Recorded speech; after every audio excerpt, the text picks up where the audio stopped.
Welcome to my channel unseen fair. کیسے ہیں آپ سب؟ امید کرتا ہوں کہ آپ خیریت سے ہوں گے۔ اللہ تعالیٰ آپ کو سلامت رکھے، آمین۔ آج آپ کے لیے ایک اور سنسنی خیز کہانی لے کر آیا ہوں، امید ہے کہ آپ کو پسند آئے گی۔ تو بغیر کسی وقفے کے آج کی سنسنی خیز کہانی کو شروع کرتے ہیں۔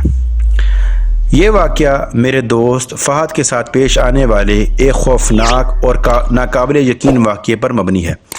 فہد ایک بہت بہادر اور حقیقت پسند لڑکا تھا جو جن بوتوں اور ماورائی چیزوں پر یقین نہیں رکھتا تھا، لیکن جو کچھ اس کے ساتھ ہوا اس کے بعد اس کی سوچ ہمیشہ کے لیے بدل گئی۔ ناظرین کرام، یہ 2018 کی بات ہے۔ ہم دوستوں کا ایک گروپ لاہور کے مضافاتی علاقے میں گھومنے کے لیے نکلا تھا۔ ایک گاؤں کے قریب پہنچے تو ہمیں ایک سلطان اور بوسیدہ حویلی نظر آئی۔ گاؤں والے اس سے پر اسرار حویلی کہتے تھے اور اس چیز کا دعویٰ کرتے تھے کہ وہاں جو بھی گیا وہ صحیح سلامت واپس نہیں آیا۔ ہم سب نے ان باتوں کو مذاق میں اڑا دیا، مگر فہد نے اس چیلنج کو قبول کر لیا۔ ہمارے دوست فہد نے کہا کہ یہ سب توہم پرستی ہے، میں اس حویلی میں جا کر رات گزاروں گا اور صبح ثابت کر دوں گا کہ یہاں پر کچھ نہیں ہے۔ ہم نے اس کو بہت منع کیا کہ یار ایسا نہ کرو، گاؤں والوں نے اگر کچھ دیکھا ہے تو ہی تو ایسی بات کی ہوگی، لیکن وہ بضد تھا۔ اس نے فیصلہ کر لیا کہ وہ ایسا ضرور کرے گا۔ ہم نے یہ ایک پلان کیا کہ ہم سب باہر رہیں گے اور وہ حویلی کے اندر جائے گا اور ہم باہر بیٹھ کے اس کا انتظار کریں گے۔ رات کے تقریباً 11 بجے تھے جب ہم نے یہ پلان کمپلیٹ کرنا تھا۔ تو جب فہد نے حویلی میں قدم رکھا تو اس ٹائم رات کے 11 بج چکے تھے۔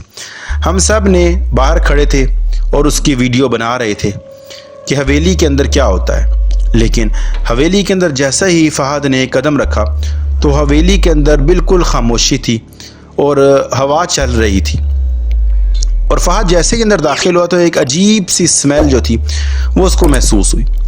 ہر طرف حویلی میں مکڑی کے جالے، ٹوٹے ہوئے فرنیچر بکھرے ہوئے تھے۔ حویلی کی دیواروں کے اوپر پرانی دھندلی تصویریں لٹک رہی تھیں جن میں کچھ ایسے چہرے بھی تھے جو فہد کو گھور رہے تھے، یعنی کہ وہ حویلی بہت ہی پر اسرار اور عجیب سی تھی۔ فہد کو یہ دیکھ کر بہت عجیب سا لگا تو اس نے بڑبڑاتے ہوئے کہا کہ یہ کیا فضول جگہ ہے، اور اس نے موبائل کی ٹارچ جلائی اور وہ آگے بڑھ گیا۔ تقریباً آدھا گھنٹہ گزر گیا۔ ہم سب باہر بیٹھے رہے اور اس کے میسج کا انتظار کر رہے تھے کہ وہ کیا بتاتا ہے، لیکن میسج نہ آیا اور فہد کی چیخنے کی آواز آئی۔ وہ چیخ میں کہہ رہا تھا کہ کون ہے کون ہے، جیسے اس نے آگے پیچھے کسی کو دیکھ لیا ہو۔ ہم سب گھبرا گئے۔ ہم نے فوراً ہی فہد کو کال کی، مگر اس کا نمبر بند تھا، یعنی کہ سوئچ آف آ رہا تھا۔ اب ہمارے اندر اتنی ہمت نہیں ہو رہی تھی کہ ہم حویلی میں جائیں، مگر ہم دوستوں نے یہ فیصلہ کیا کہ فہد کو دیکھنا ضروری ہے، اسے ہم اکیلا تو نہیں چھوڑ سکتے۔ ہم سارے دوستوں نے آیت الکرسی پڑھنا شروع کر دی اور ہم اس حویلی کے اندر داخل ہو گئے۔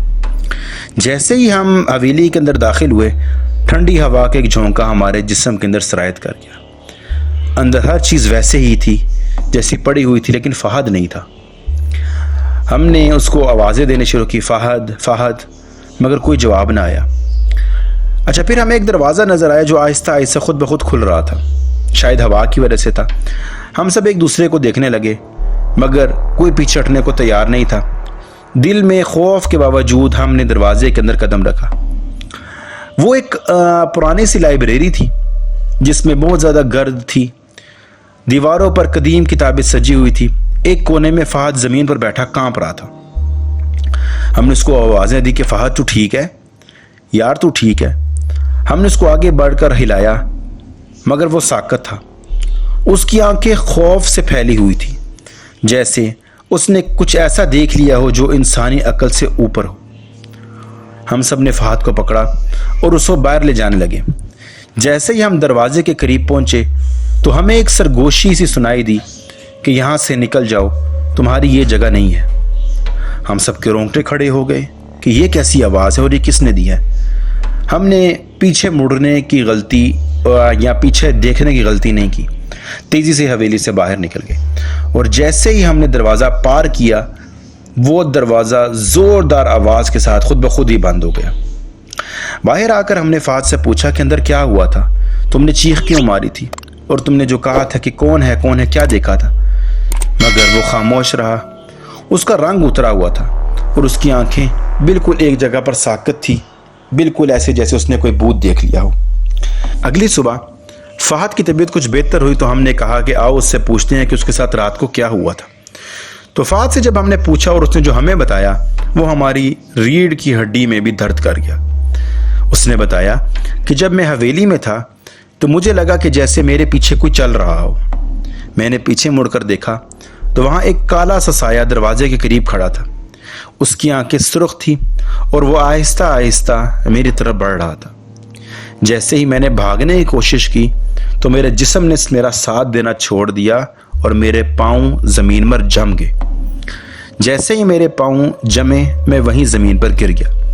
پھر مجھے ایک آواز سنائی دی جو وہ کہہ رہی تھی کہ یہاں مت آنا، یہاں جو بھی آتا ہے وہ ہمیشہ کے لیے ہمارا ہو جاتا ہے۔ ناظرین اکرام، یہ بات سن کر ہم سب کے چہروں کے رنگ اڑ گئے۔